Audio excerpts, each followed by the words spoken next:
Amen. Shalom. Gloire soit rendue à Dieu pour le privilège que nous avons d'être là en ce deuxième service.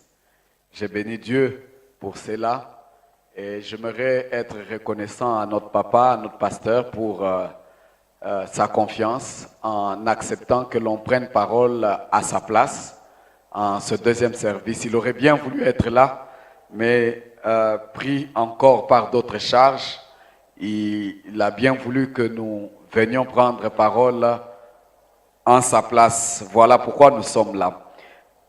Vous savez que depuis le dimanche passé, nous étions en train de parcourir sur ce qui arrive lorsque nous naissons de nouveau, ou les bénéfices de la nouvelle naissance, dans d'autres termes, les résultats de la nouvelle naissance. Nous étions en train d'en parler et particulièrement le dimanche passé, nous avons dit parmi les bénéfices, parmi les résultats, parmi les choses que nous gagnons sérieusement lorsque nous naissons de nouveau, c'est le fait de devenir enfant de Dieu. Alléluia. C'est un grand privilège lorsque nous devenons enfants de Dieu. Un grand privilège, pourquoi? Parce que nous appartenons désormais à une famille qui est la plus riche de toutes les familles. Alléluia. La Bible dit que Dieu lui-même, notre Père, c'est à lui qu'appartient l'or et l'argent. Nous appartenons par la nouvelle naissance, nous appartenons à une famille très grande. Une famille où les hommes de toute race, de toute tribu, de toute nation constituent la famille en Christ. Alléluia. C'est ainsi que dans notre grande famille, nous en avons qui sont de la RDC, il y en a qui sont africains, il y en a qui sont européens, qui sont indiens. Nous avons une très très grande famille dans laquelle Dieu nous ajoute en faisant de nous enfants de Dieu. Alléluia. Et d'ailleurs, nous sommes dans la famille la plus puissante, la famille de ceux-là qui deviennent intouchables parce que notre Dieu lui-même est intouchable. Alléluia. Qui va impunément chercher à toucher l'enfant de Dieu sans s'exposer lui-même à la répression de Dieu? Alléluia. Alléluia. Personne ne peut te toucher. Parce que Dieu, ton Dieu est puissant et d'ailleurs il est tout puissant. Alléluia. Donc nous appartenons à cette grande famille. Et nous savons également que dans ce monde, les choses sont telles que soit on est enfant de Dieu et on appartient à cette grande famille, à cette famille puissante, à cette famille riche, soit alors on est enfant du diable. Parce qu'il n'y a que deux alternatives dans ce monde. Celui qui pense vivre comme bon le semble, qui veut mener sa vie comme bon lui semble et qui s'en fout de Dieu, se retrouve sans effort être enfant du diable. Pourquoi? Sous l'emprise du diable lui-même. Mais il est possible de choisir de changer de camp et d'appartenir à la grande famille, à la famille de Dieu. Alléluia. Soit on est enfant de Dieu, soit on est enfant du diable. Et c'est une réalité démontrée même dans la Bible. Celui qui vit dans les péchés, celui qui marche à l'encontre de la volonté de Dieu, s'expose ou se met lui-même dans le rang de la famille du diable. Mais aujourd'hui, nous allons voir un autre résultat, un autre bénéfice que nous avons de la part de Dieu lorsque nous naissons de nouveau. Il n'y a que celui qui est né de nouveau qui a le pouvoir de devenir enfant de Dieu, mais il y a également celui qui naît de nouveau qui peut avoir le salut. Alléluia. La Bible dit qu'il n'y a de salut en aucun autre nom. Seul le nom de Jésus nous a été donné par lequel nous pouvons être sauvés. Mais lisons Romains, le chapitre 10, le verset 9.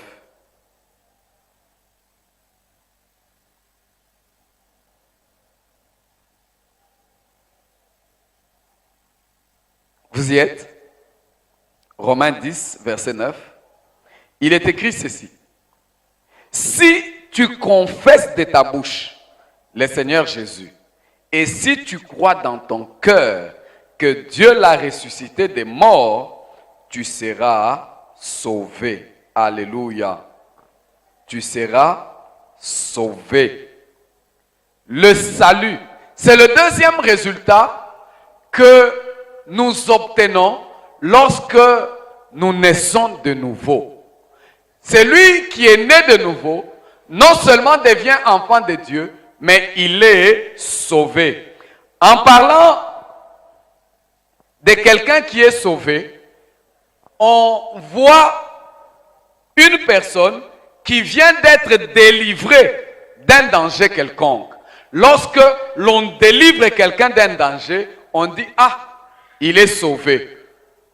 Tu es tombé dans l'eau, dans une piscine, tu ne sais pas nager, tu commences à te noyer et par un miracle, une main te tient et te sort de l'eau. On dit voilà, on l'a sauvé. Pourquoi? Parce qu'on vient te délivrer d'un danger qui était imminent. Alléluia.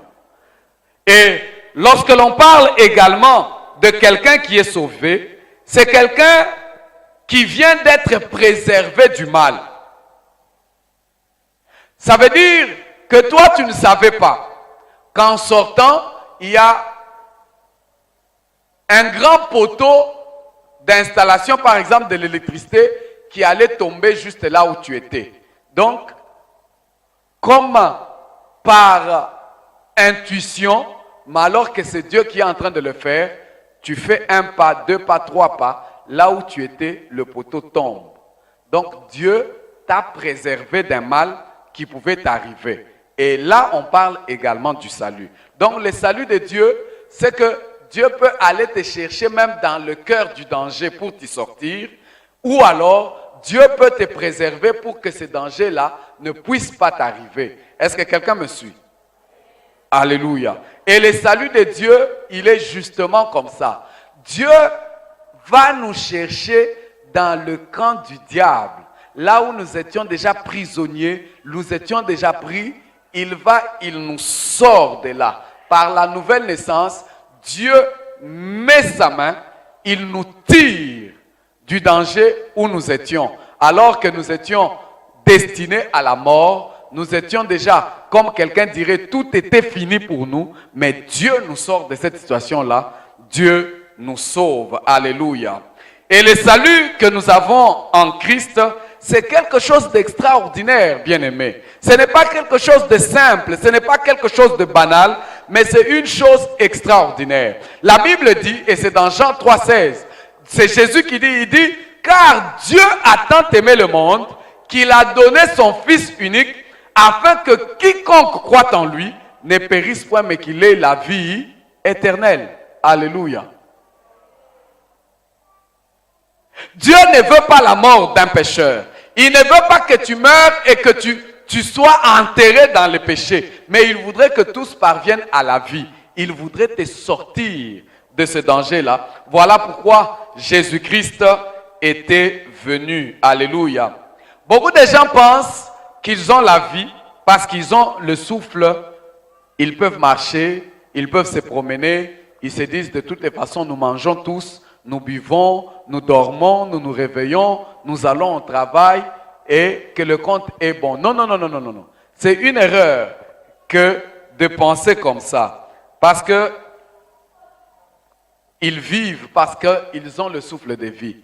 Les choses ne sont pas comme ça. La mort et les dangers que nous courons en n'étant pas à Christ est imminent et est sérieux. Quand quelqu'un vient à Christ, il est réellement sauvé. Réellement sauvé. Donc réellement arraché des dangers. Réellement sorti. La Bible dit, tous ont péché et sont privés de la gloire de Dieu, n'est-ce pas? Et la Bible ajoute pour dire, le salaire du péché, c'est la mort. Mais le don gratuit de Dieu, c'est la vie éternelle en Jésus-Christ. Quand quelqu'un naît de nouveau, justement, Dieu vient te sortir de la mort à la vie.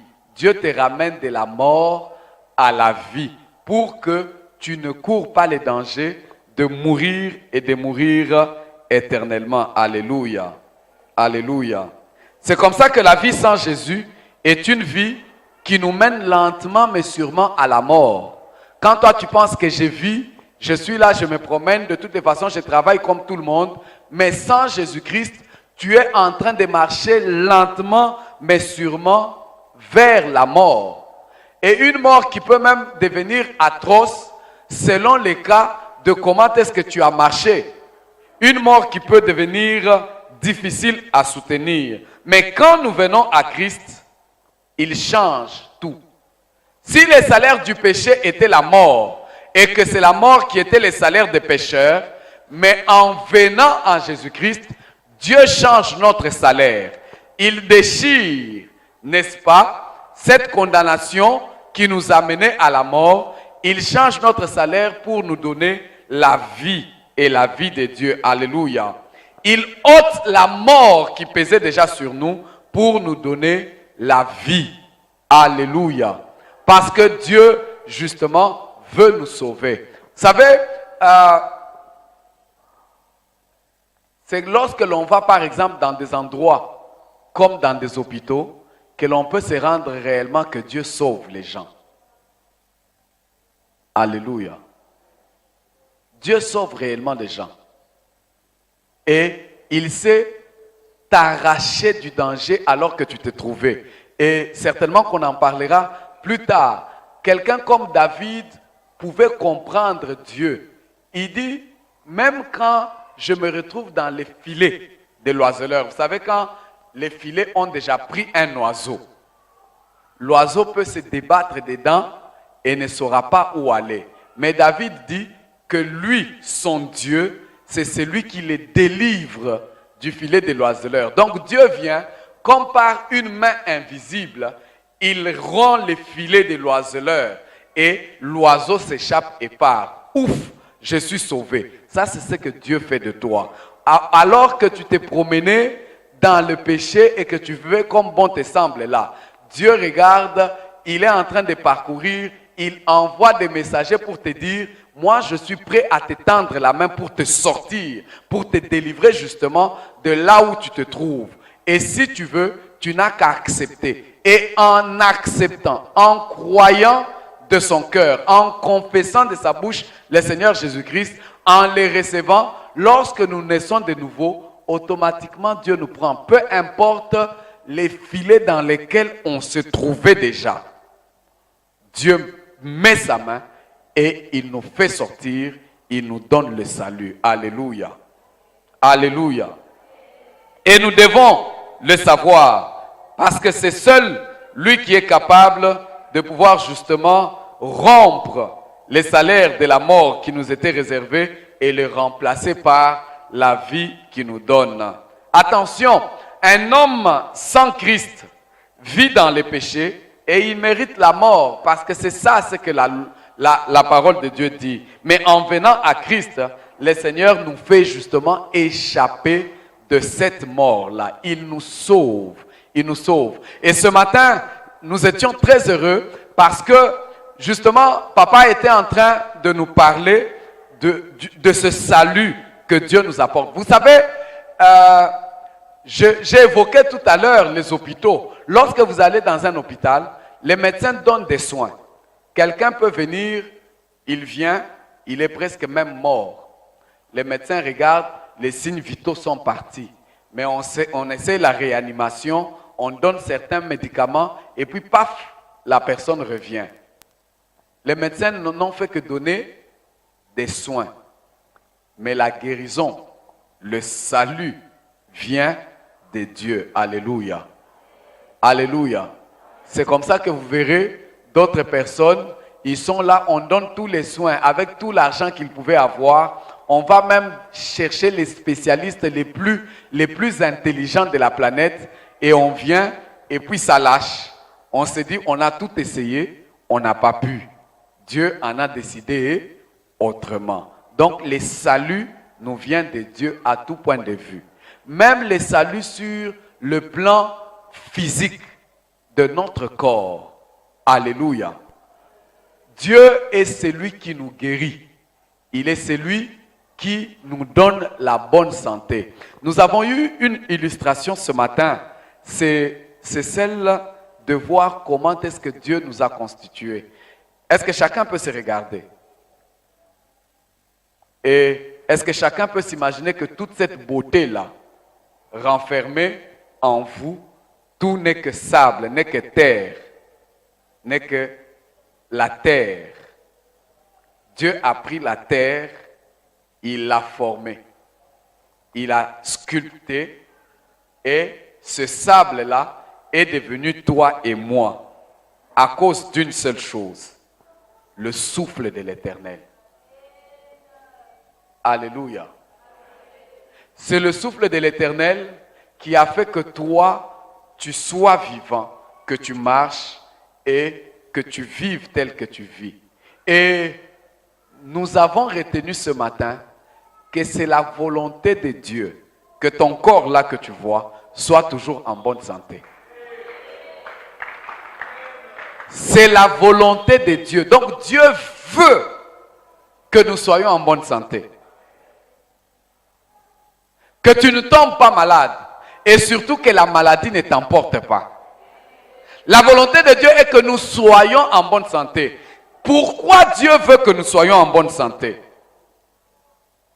Parce que Dieu, en te créant, en me créant, il a mis un système, un mécanisme de défense qui doit lutter contre toute maladie qui t'attaque. Tel que nous sommes là. Quand il y a seulement un microbe qui t'agresse ou il y a une substance qui t'agresse, il y a un mécanisme que Dieu a mis en place justement pour combattre afin que toi, tu restes en bonne santé. Les anticorps que Dieu a placés dans ton corps. Et c'est comme ça que même sans concours de qui que ce soit, naturellement quand tu te blesses, naturellement, le corps lui-même travaille pour la régénération, pour la cicatrisation, sans forcément qu'il n'y ait besoin de pouvoir mettre un médicament.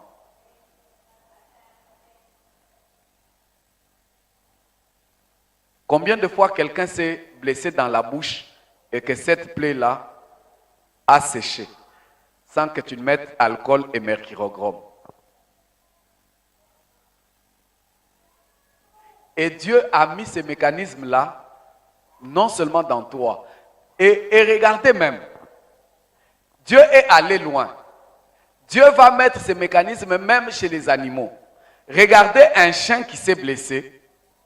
Il suffit que chaque jour, ce chien-là se lèche, sans mettre médicament.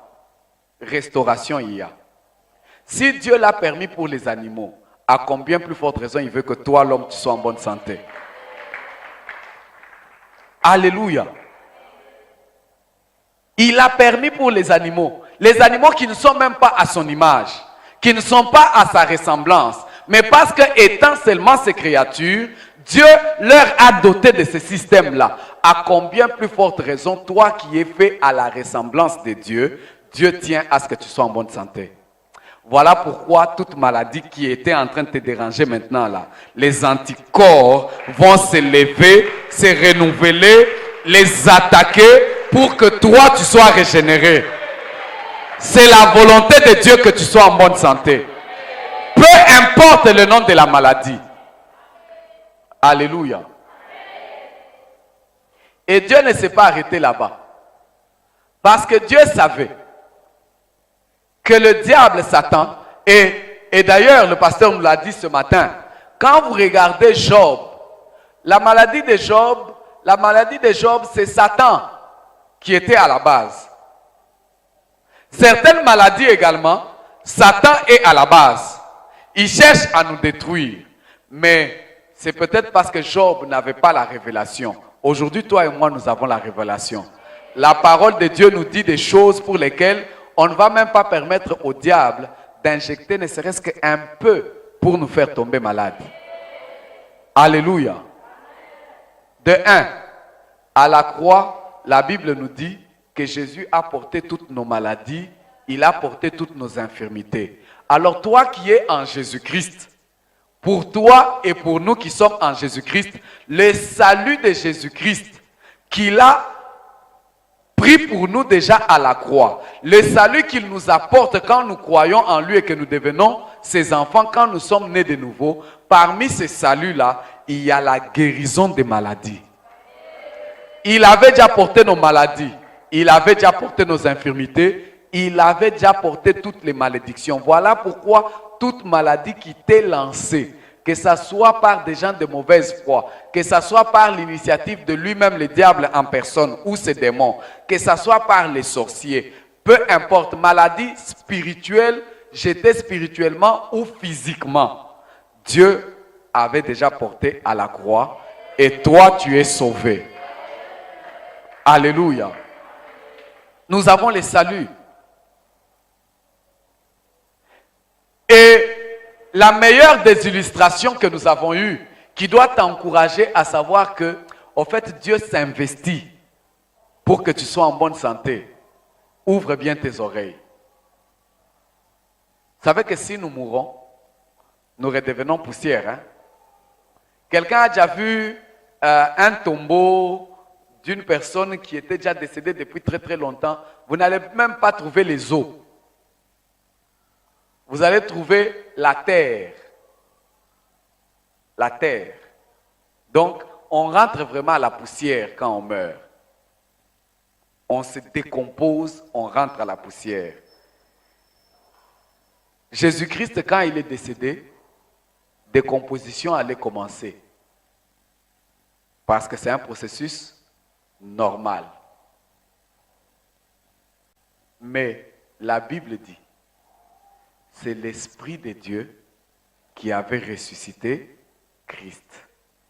Et quand Jésus est ressuscité, il a maintenant un corps qui ne peut être corrompu par quoi que ce soit. Alléluia. En dehors des mécanismes d'autodéfense que Dieu a mis dans ton corps, celui qui est enfant de Dieu, parce qu'on a dit à tous ceux qui l'ont reçu, à ceux qui croient en son nom, il a donné le pouvoir de devenir enfant de Dieu. Et celui qui a reçu Jésus, Jésus vient habiter dans son corps. Est-ce que quelqu'un me suit? Donc, Jésus fait de ton habitation, ton corps, son habitation. Il vient rester là. Et la Bible ajoute que ton corps, parce que tu es enfant de Dieu, n'est plus n'importe quoi. Ton corps est le temple du... C'est quel esprit qui avait ressuscité Christ? Et c'est cet esprit qui habite en toi. Alléluia. C'est l'esprit qui a régénéré le corps décédé de Christ. C'est cet esprit qui habite en toi et qui habite en moi. À combien plus forte raison, cet esprit sera en train de te régénérer. Est-ce que quelqu'un me suit? Donc Dieu a tout mis en marche pour que toi, tu vives la guérison. Que tu ne meurs pas. Que la maladie ne t'emporte pas. Mais que tu sois guéri. Alléluia. Voilà pourquoi peu importe le nom de la maladie. Quand notre système immunitaire serait fragilisé, le Saint-Esprit qui habite en toi, aujourd'hui, nous avons la grâce de l'avoir en train d'attiser ce système qui était déjà anéanti et il sera en train de te renouveler pour qu'aucune maladie, alors qu'aucune maladie ne tienne dans ton corps. Alléluia. Peu importe le nom, même cancer, même prostate, je ne sais pas, sida, malaria, ou bien la forme même qui est venue et qui anéantit les gens. En tout cas, peu importe le nom de la maladie, estomac, au rein, je ne sais pas quoi, même SS, Dieu change. Si à partir des cellules qui étaient déjà mortes, anéanties et qui sont en train de se décomposer, Dieu peut faire revivre, alors Dieu te fera revivre. Dans Ézéchiel, la Bible nous donne une parole importante. Dieu révèle au prophète, il lui dit, va, regarde dans cette vallée, qu'est-ce que tu vois? Il dit, je ne vois que des ossements desséchés. Donc des os qui sont déjà secs, sans vie. Donc c'est que les gens qui vivaient là, la chair s'est terminée, la peau s'est consumée. Même les petits nerfs qui pouvaient y avoir sur les os ont séché. C'est devenu des os secs. Donc il n'y a plus existence d'une quelconque vie. Même de l'humidité là, il n'y en a pas. Et Dieu pose la question au prophète. Il dit, est-ce que ces os peuvent-ils revivre? Le prophète regarde et dit, Seigneur, tu le sais. Alléluia. Même là où tout était déjà sec et que l'on a pensé que toi, tu ne pouvais même pas imaginer un seul instant avoir enfant là. Je vais te dire, il y a le Saint-Esprit qui est capable de régénérer. Alléluia. Il dit, Seigneur, tu le sais. Alors Dieu dit, ok, prophétise et dis, Esprit vient des quatre vents, souffle. L'Esprit de Dieu vivifie. Le même Esprit qui ressuscita Christ vit en toi et va vivifier tous ceux qui étaient déjà en train de mourir. Alléluia. Voilà pourquoi j'aimerais que nous puissions nous tenir debout. Le salut que Dieu veut pour toi et pour moi est un salut total et un salut qui va toucher même ton corps. Et Dieu veut sortir ton corps du danger où il s'est trouvé en t'accordant la guérison. Nous allons tous nous tenir debout et nous allons prophétiser. Comme Ézéchiel, Dieu lui dit, dis, Esprit, viens des quatre vents et souffle. La Bible dit qu'Ézéchiel le dit, l'Esprit de Dieu souffla et les eaux commencèrent à se rassembler. Alléluia. Tout à l'heure, alors que nous sommes en train de prier, il y a des choses qui vont commencer à se rassembler dans ton corps. Il y a des choses qui vont se rassembler. Ce qui était déjà disloqué, où il n'y avait pas de vie là, ça va se rassembler. Ça va se rassembler. Là où les nerfs n'existaient plus, où étaient défaillants, les nerfs vont commencer à se régénérer. Les muscles vont se former. Et la chose reprendra vie. Au nom de Jésus. J'aimerais que tu sois en train, je ne sais pas quelle est la maladie qui te dérange. Et si tu as peut-être la possibilité, tu peux même tenir là où tu sais que ta maladie peut être localisée. Mais évidemment, nous voulons prophétiser pour dire, Esprit vient de quatre vents et souffle. L'Esprit qui ressuscita Christ, le Dieu puissant, tout puissant est au milieu de nous. Et il est là. Il est là pour te faire du bien. Il est là pour te faire du bien. Il veut que toi tu sois guéri. Il veut que tu vives convenablement et en bonne santé. Il s'est investi lui-même pour te garantir à tout point de vue la guérison. Même si la vue, tes yeux commençaient à faiblir, Dieu te régénère. Dieu régénère tes nerfs. Il régénère ta vue. Il est le Dieu qui t'accorde guérison. Il est le Dieu qui accorde guérison. Esprit de Dieu, viens et souffle au milieu de nous. Souffle dans la vie de chacun de nous. Esprit de Dieu, viens et souffle au milieu de nous. Afin que la guérison germe.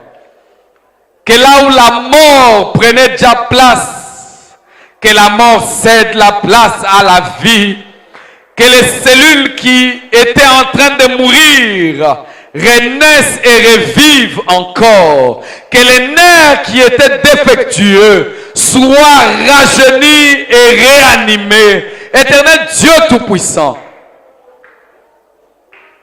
Par ton esprit, souffle au milieu de nous, afin que les cancers disparaissent, que la multiplication désordonnée des cellules s'arrête et que les choses redeviennent à la normale au nom de Jésus. Au nom de Jésus. Au nom de Jésus. Au nom de Jésus. Au nom de Jésus. Au nom de Jésus. Au nom de Jésus. Esprit de Dieu, souffle.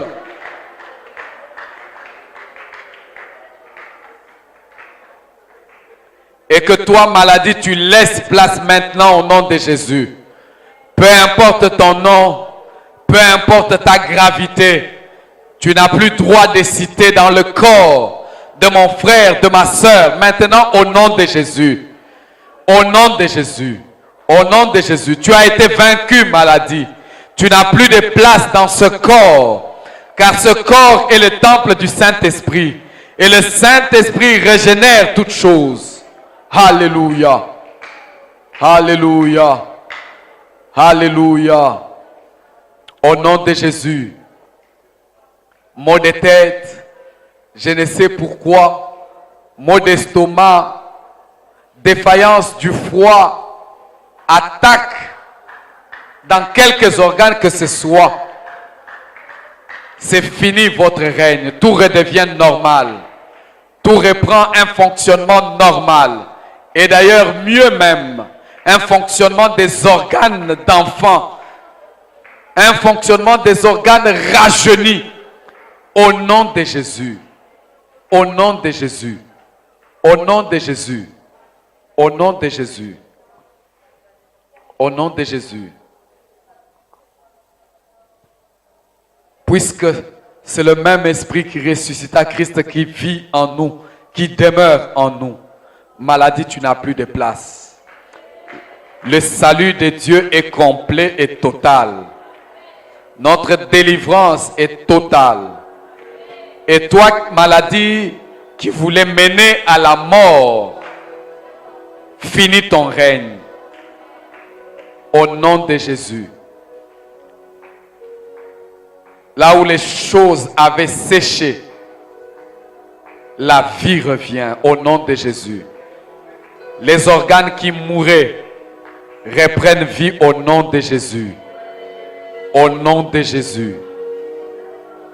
Au nom de Jésus. Au nom de Jésus. Au nom de Jésus. Merci pour ce grand salut que tu nous accordes. Merci pour ce grand salut que tu nous accordes. Au nom de Jésus. Bien-aimés, vous pouvez reprendre place. Et j'aimerais, avant que nous puissions terminer ce culte, prier avec quelqu'un. Tu sais que tu es là. Mais tu n'es pas encore né de nouveau. Tu n'es pas encore enfant de Dieu. Mais tu te dis, aujourd'hui, j'aimerais saisir les saluts de Dieu. J'aimerais également être sauvé. Je voudrais donner ma vie à Jésus, le recevoir dans mon cœur comme mon Seigneur et mon Sauveur. Si tu es là, je vais te demander de te tenir debout. Nous allons prier avec toi. C'est ta décision. Il y a une réalité, on est soit enfant de Dieu, soit on est enfant du diable. Mais tu peux choisir aujourd'hui en te disant, moi je veux devenir enfant de Dieu. Je voudrais donner ma vie à Jésus. Si tu es là, tu peux te tenir debout. Tu peux te tenir debout. Et nous allons prier le Seigneur avec toi, si tu es là.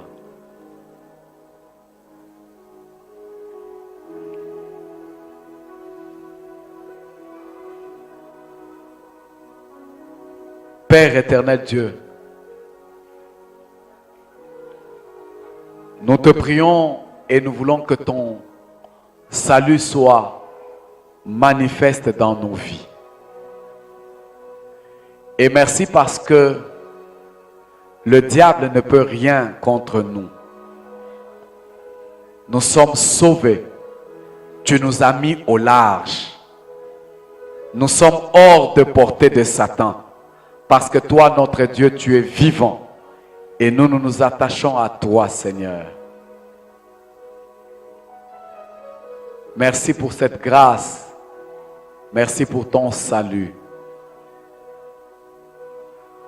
Et permets que, en guise de reconnaissance, que nous puissions t'apporter nos offrandes, nos dîmes et nos actions de grâce en cette heure.